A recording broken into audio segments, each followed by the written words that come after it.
دومی سوال همین خیل. کدام سرچشمه های قدیمترین خطی از سرنوشت طایفه های هندو آریایی به ما معلومات میدهند؟ مرحمت. سرچشمه های قدیمترین خطی از سرنوشت طایفه های هندو آریایی به ما خیلی زیادند.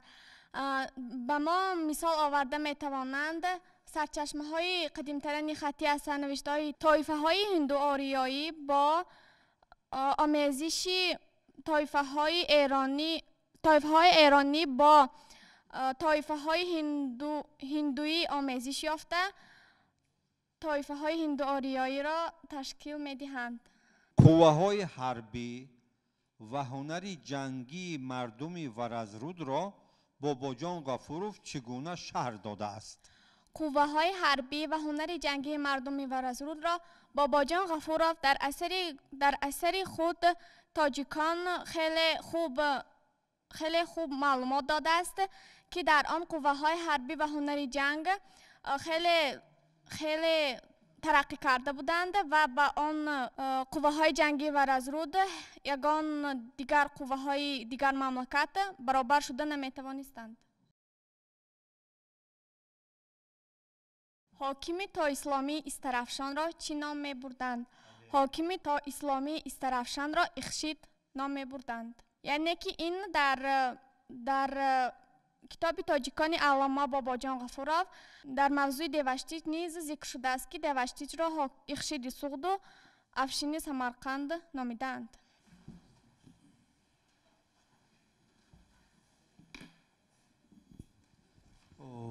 کدام کارنمایی اسماعیل سامانی حمله غارتگرانه ترکان را به شهرهای آباد ماورالنهر مدت طولانی باز داشت؟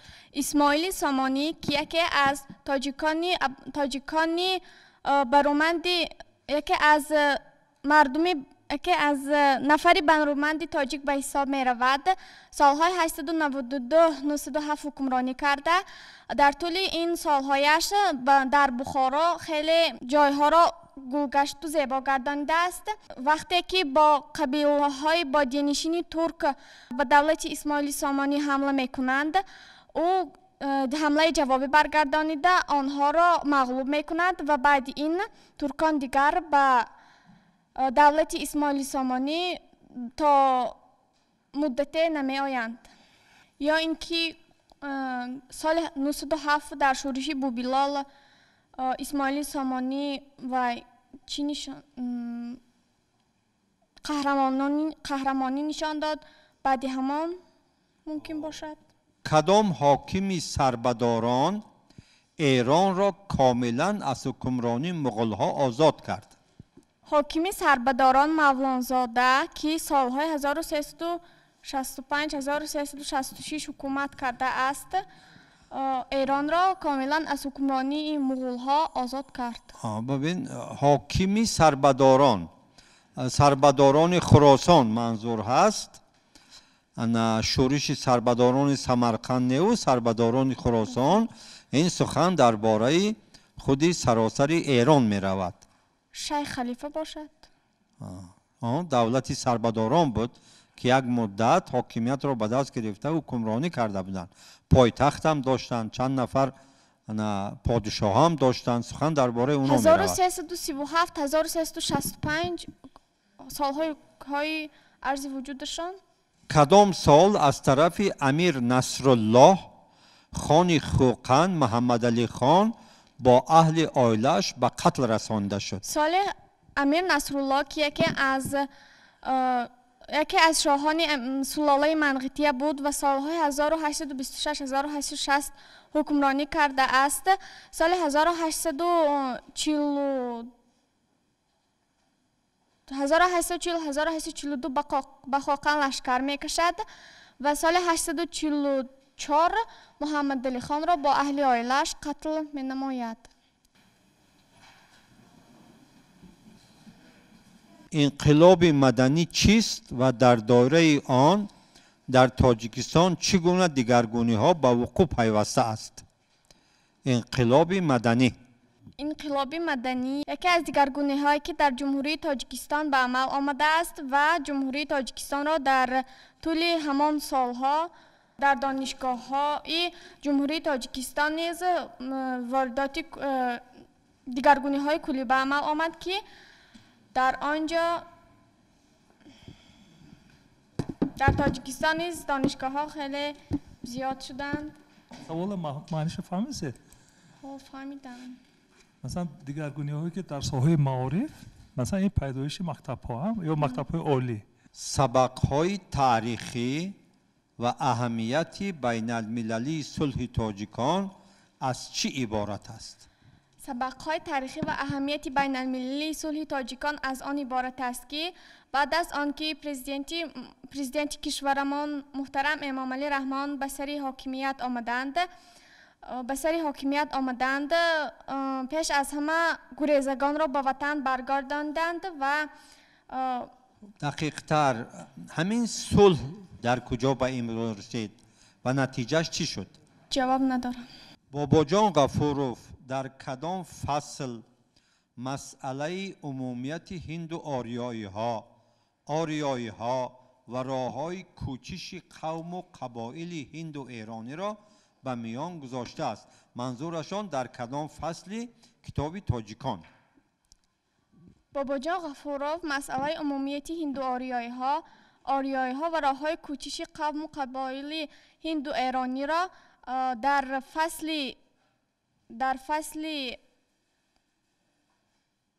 سیوم به میان گذاشته است. فصل سیوم. این عکس است. خب چی نویسندگی خواند؟ ضبط تاشکند از جانب لشکری روسیه پادشاهی. یعنی تاشکند را ارتش روسیه پادشاهی کی اشغال کرد؟ بین کی جنگ شد؟ لشکرکش روسیه پادشاهی کی بود؟ چی میدونید در این موضوع؟ ضبط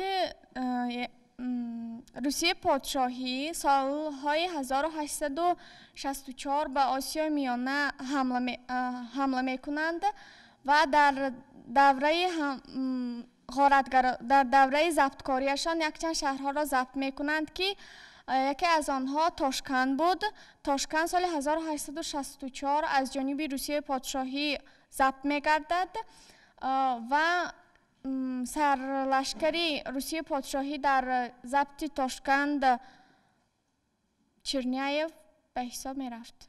تشکر محترم رسول الله عبادت خان. دولت هخامنشی ها یا که شاهنشاهی هخامنشی ها در زمان کدام شاهنشاهش بیشتر رواج و رونق یافته بود؟ دولت هخامنشیان که سالهای 550-330 ارزی وجود کرده است، در دوره حکمرانی شاهی مشهور دارای یک یعنی دارای کبیر نیز مینامند رواج و رونق مییابد و در دوره شاهی اولش نیز که کوروش کبیر بود و سالهای 550-530 پیش از میلاد حکمرانی کرده است رواج و رونق مییابد. بابا جان غفوروف با کدام تخلص بیشتر مقاله های علمی عاموی خود را امضا میکردند؟ علامه بابا جان غفوروف بسیار مقاله های علمی خود را با تخلص های بابا جان خوجندی، بابا جان اسفساری، بابا جان غفوروف، بابا جان چولاق در گزیت های آواز تاجیک و بیداری تاجیک امضا میکردند. تشکر، سلامت باش.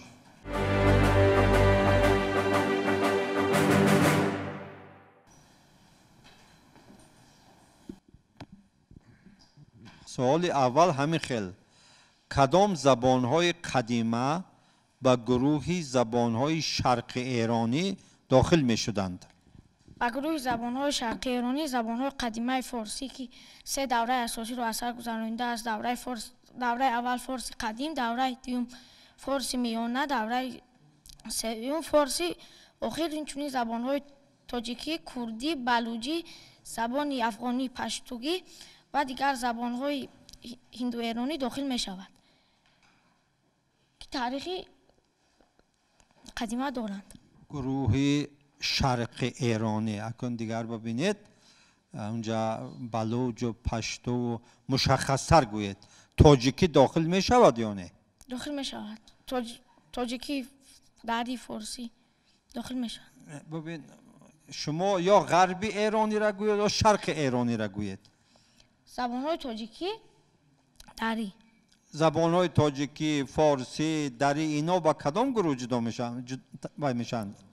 داخل میشوند؟ و گروه زبانهای هند اروپایی. ایرانی شرقی. شرقی. بلوچی و مثلا پشتو و اونا با کدام گروه؟ غربی ایرانی. چی؟ همین شرقی ایرانی در داخل میشن. 3 زبانی را نامبر کنید که با گروه زبانهای شرق ایرانی داخل میشوند. زبان فارسی، تاجیکی، دری. مرحمت. سوال دویم.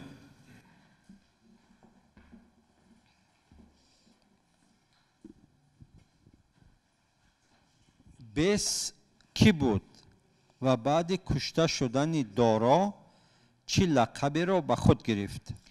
بیس یکی از شعار هخامنشیان می باشد که بعد کشته شدن دارای 3 در جنگ با ضد اسکندر مقدونی لشکر رو جمع میکند و با ضد اسکندر مقدونی مبارزه را آغاز میکند. بعد مرگ دارا لقبی سلطنتی اردشیر را به خود میگیرد. یک بار دیگر گویید بیس خودش کی بود در زمان هخامنشیان؟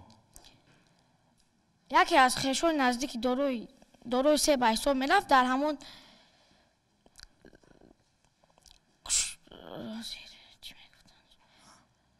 عملیاتی که برای در اون همین دارای 3 را کشتن میخواستند اشتراک کرده، دارای 3 را به قتل رساندند و بعد خودش به سر حاکمیت آمد. لشکر رو جمع نموده با ضد اسکندر مقدونی مبارزه رو شروع نمود.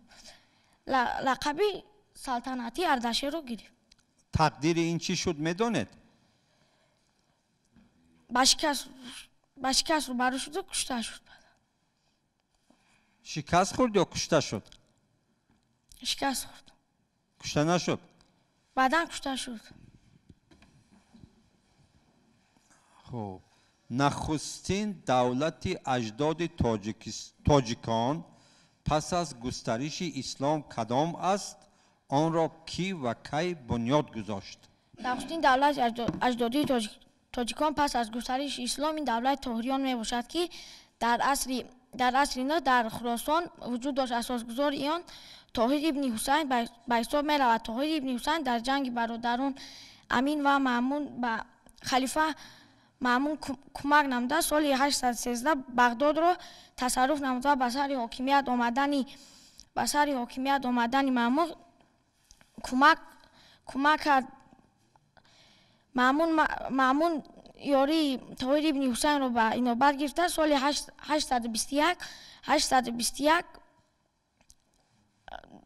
اداره تمام خاک خراسان را به طاهر ابن حسین واگذار میکند. اما سال 821 دولت طاهریان تشکیل داده شد. سرزمین خراسان را طاهر ابن حسین مستقلانه اداره میکرد. حتی در سال 822 فرمان داده بود که در خطبه نماز جمعه دیگر نام خلیفه را نگیرند. این معنای کنده شدن همون رابطه با خلافت را داشت. بعد از این طاهر ابن حسین زهر داده کشته می شود. حتی روایت هایی هست که طاهر ابن حسین را جاسوسان خلیفه زهر دادن. بعد از این پسری او عبدالله ابن طاهر به سر حاکمیت می آید. دولت تا سال 873 وجود داشت و از جانب برادران لقب ابن لیث و عمر ابن لیث از بین برده می شوند.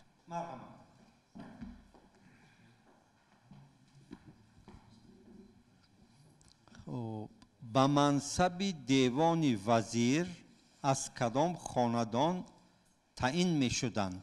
دوره سامانیان اداره همین دولت رو به دیوان ها تقسیم کرده بودند. دیوان ها اساسی 10 تا شماره هاشون 10 تا بود. آنها در ریگستان بخارا در 10 بینای عالی نگه داشته میشوند. دیوان اساسی اداره مملکت دیوان وزیر یا حاجی بزرگ به شمار ба шумор мерафт ки аз рӯи тамоми девонҳо ва девонҳо назорат мекард. Тамоми сардорони 9 девони дигар ба девони вазир ё хоҷи бузург итоат мекарданд. ба мансаби вазирӣ ё хоҷиби бузург яке аз намояндагони се хонадони маъруфи давраи сомониён Балъамӣ, Ҷайҳонӣ ва Утбӣ таъин мешуданд. Тамом қувваҳои ҳарбии давлати Сомониён дар ихтиёри вазир ё хоҷи бузург буданд. کی حکمرانی سلاله تیموریان در ماوراءالنهر خراسان به آخر رسید و جای آن را خاندان شیبانی گرفت. давлати темуриён давлати асли миёнагӣ мебошад ки солҳои 1370-1501 дар мовараъулнаҳру хӯросон вуҷуд дошт. соли 1501 баъди ба Кобул гурехтани Бобур Мирзо ва мирзо ин давлат хотима мебошад ва ба ҷои он хонадони шайбониён ба сари ҳокимият меояд ки асосгузори он Шайбонихон ба ҳисоб меравад. آخرین نماینده خاندان تیموریان در خراسان کی بود؟ در ماوراءالنهر آخرین نماینده‌اش بابور میرزا میباشد.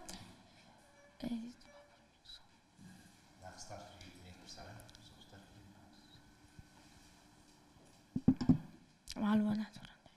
در همینجا سوال هست که سلالای حکمرانی سلالای تیموریان در ماوراءالنهر خراسان با آخر رسید و جای را خاندان شیبانی گرفت. همین با انجام رسیدن حاکمیت سلالای تیموریان چگونه صورت گرفت؟ وقتی دولت رو به زوال می‌آورد قبیله های شیبانی که از جانب شیبانی خان متحد گشته بودند آهسته آهسته حکمرانی طاهریان رو در ماوراءالنهر خراسان تنگ می‌آورد و از همین سبب جای آن خاندان شیبانیان میگیرد. دولت تیموریان دیگر مقابله نشان دادن نمیتواند با این قبیله شیبانیان. منظور من این بود که با کدام سبب با کدام عامل ها انجام یافت؟ سبب عامل چی بود؟ عامل اساسی شکست دولت تیموریان همین بود که بین خاندان تیموریان یکدلی نبود. مبارزه های سلولوی به عمل می آمدند. مبارزه های سلولوی هنوز از مرگ تیمور سال 1406 آغاز گردیده بود. در عصر 17 کاغذ به جز از سمرقند باز در کدام شهرها استحصال می شد؟ عصر 17 در عصر 17 سمرقند مکان اساسی استحصال کاغذ بود. باز بغیر از سمرقند در خارجی در بیرون از سمرقند باز در عراق در بخارا و دیگر جاها کاغذ استحصال می‌گردید. وادی‌های فرغانه، زرافشان، آلای و قزلقم از طرف کدام طبیعتشناس و سیاح روس تحقیق کرده شد؟ از جانب باستانشناس مشهوری روس تیانشانسکی. طبیعتشناس. طبیعتشناس بود از باستانشناس نه طبیعتشناس. طبیعتشناس تیانشانسکی تحقیق شده است. کوی تیانشان مست به شرافت همین طبیعتشناس و سیاح گذاشته شده است.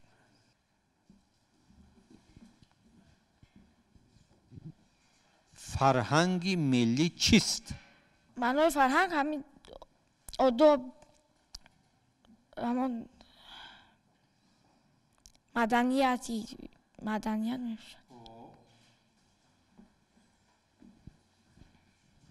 بابا جان غفورов برای کدام خدمت‌های شایان به عنوان عالی قهرمان تاجیکستان مشرف گردیده است؟ بابا جان غفورov برای نوشتن کتاب شاهسر تاریخی خود تاجیکان با عنوان عالی قهرمان تاجیکستان مشرف گردیده است. من از کتاب تاجیکان او تاجیکان به تمام جهانیان شناس نموده اثبات نمود که تاجیکان یکی از خلق‌های قدیم‌ترین آسیای میانه به حساب رفته، دارای فرهنگ و تمدنی کهن به حساب می‌رود و در رشد و نموی تمدن جهان سهم ارزنده گذاشته است.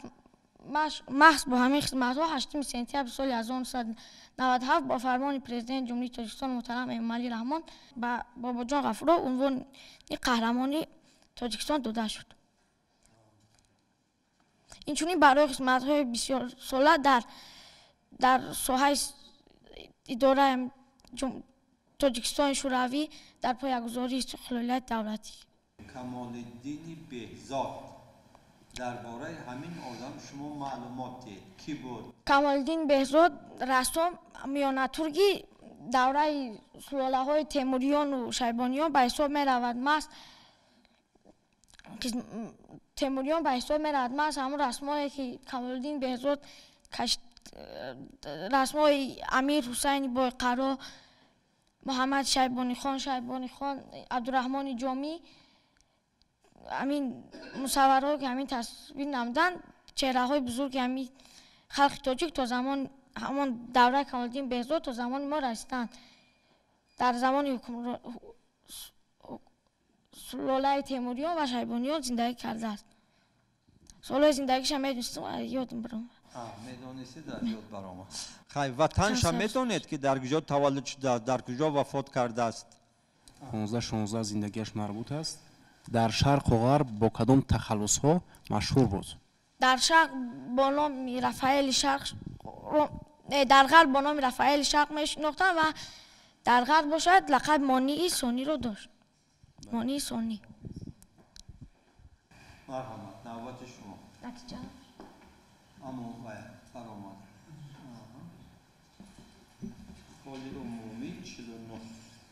اشتراکچی محترم، شما میگفتید که در زمان حکمرانی شاهنشاهی هخامنشی‌ها زبان رسمی کارگزاری کدام زبان به حساب می‌رفت؟